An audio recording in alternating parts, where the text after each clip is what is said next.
I love my country and I love the people of the Philippines.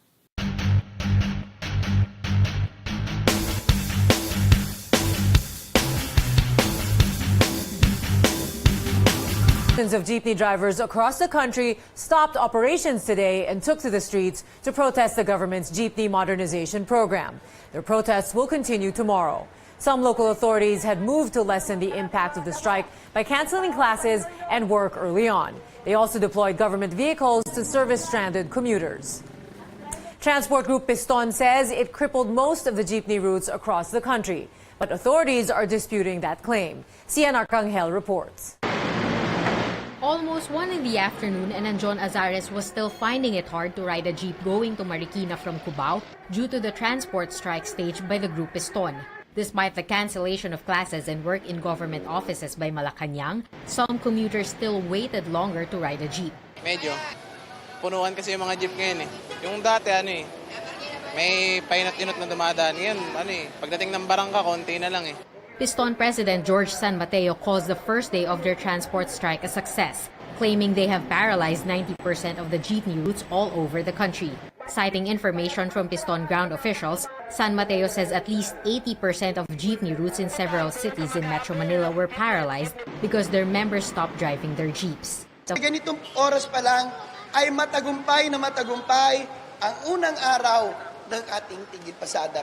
But in a message to reporters, LTFRB board member Eileen Lizada contradicted this, saying that less than 1% of commuters was affected by the strike. She says the impact of the protest was reduced considerably due to the deployment of buses offering free rides to commuters. Past 9 a.m., militant leaders in Cubao were locked in a tense discussion with the police on the space they were occupying on the road. The police wanted the protesters to stick to one lane, but militant leaders led by Gabriela Women's Party representative Arlene Brosas took issue with the line cops formed around them. Alam ko nga po na hindi kayo dapat nandyan eh. Dapat kayo nakatabi. Dapat wala rito. NCRPO Chief Oscar Albayalde soon arrived and ordered police to make sure the protesters stick to one lane to avoid causing traffic along Aurora Boulevard. Kaya nyo sila mag-rally, pero yung para makaabala na sila ng ibang tao, hindi na tama yun. San Mateo insists Piston doesn't mean to cause inconvenience to commuters, but they just want the government to hear their opposition to the Department of Transportation's jeepney modernization program. He says this will just put both operators and drivers into debt since a new jeepney costs at least 1.3 million pesos. Ito na lang pagta-transport strike namin, ang dahilan, kaya yung gobyerno ay nagkakanda pilipit sa pagpapatupad nitong programa. Talagang hindi kaya. At ang computation mo dyan, 800 pesos a day, yan ang sabi ni Lizada eh. Pero actually, nung kinompute namin, batay doon sa sinasabi nila, lumalabas 864 pesos per day eh, for the next 7 years. Piston will push through with the second day of the transport strike tomorrow, and San Mateo is hoping more drivers will join the protest. Cian Arcangel, CNN Philippines. LTFRB board member Eileen Lizada says the presence of numerous leftist groups in today's transport strike is a clear indication that the movement is not just about the jeepney modernization program. She says authorities believe this is a deliberate move to destabilize the government and its plans.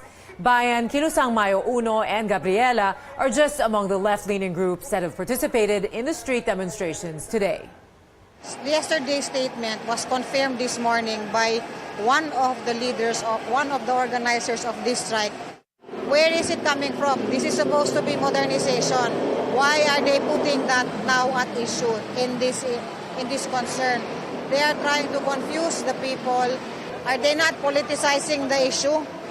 Who is doing it? It's not us. Ang kaharap dapat namin, jeepney drivers, transport leaders. Bakit ang kaharap namin ngayon ay mga KMU at Akbayan? What do they have to do with transportation? Contrary to Lizada's claims, Piston President George San Mateo says these groups have vowed to support them. He adds these groups represent the passengers who are also going to be affected by the fare surge that the modernization program will impose. Despite the continuing transport strike, Malacanang announces that classes and government work will resume tomorrow, Tuesday. The palace says, based on their assessment, the nationwide strike of Piston barely affected the riding public. But presidential spokesman Ernesto Abella adds the contingency preparations will remain until tomorrow.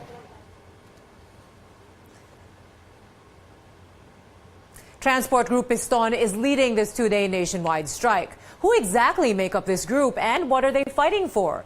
VJ Bakungan tells us more. The pinagkaisang samahan ng mga tsuper at operator nationwide, or Piston, is a group of public utility vehicle drivers and operators. George San Mateo is leading it with over 200,000 members. San Mateo was a martial law era youth activist and longtime PUV driver. He has been Piston leader since 2012. Apart from opposing fuel price hikes over what the group calls oil cartels, Piston says it is defending the rights of drivers. The group is protesting the PUV modernization program. The government launched the program in June to improve what it calls the troubled transport sector. It will ban jeepneys 15 years and older. Piston and some groups say the program will put hundreds of thousands of jeepney drivers and operators out of business. Transport authorities say the program will improve the transport sector's working conditions. The government will offer loans to buy new jeepneys. Each jeep will cost up to 1.6 million pesos. The camp of Chief Justice Maria Lourdes Sereno speaks up on the recent drop in the Chief Justice's trust ratings. Sereno spokesperson Winnie Salumbides says Sereno is not bothered by it. She adds that despite the impeachment try, the Chief Justice remains focused on her mandate.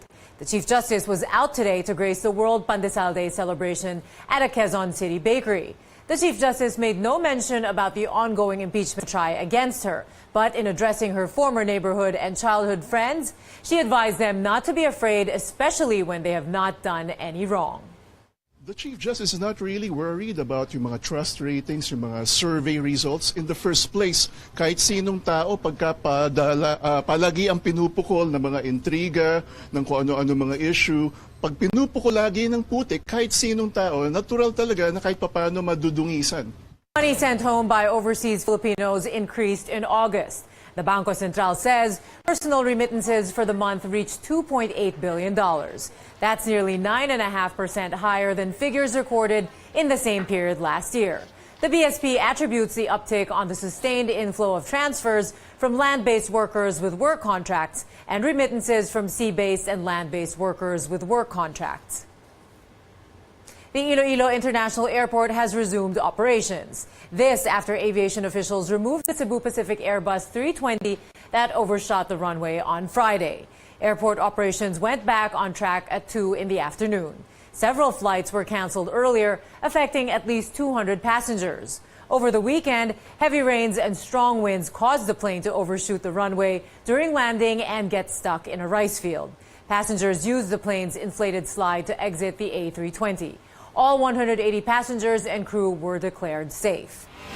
Bells may soon ring for this celebrity couple. Singer Joe Jonas and Game of Thrones star Sophie Turner are now engaged.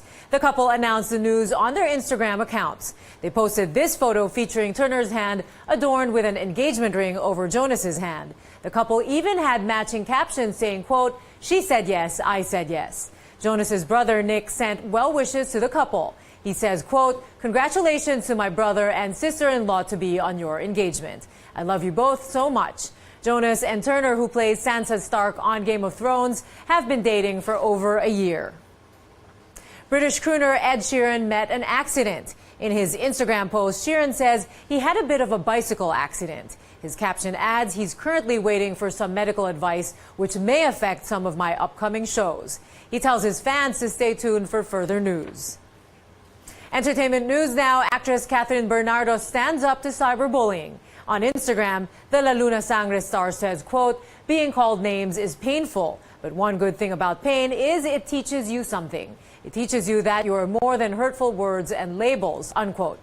She goes on to say, "You are more than the flaws that people see. You are more than their victim." Bernardo's social media post appears to be a response to the alleged criticisms of internet star Xander Ford, formerly known as Marlu Arizala.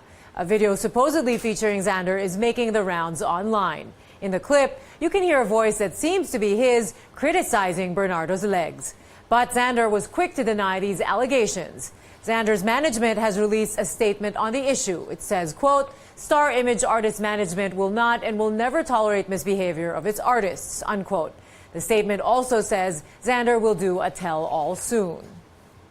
After playing several teeny bopper roles, actor Khalil Ramos is ready to take his career to the next level.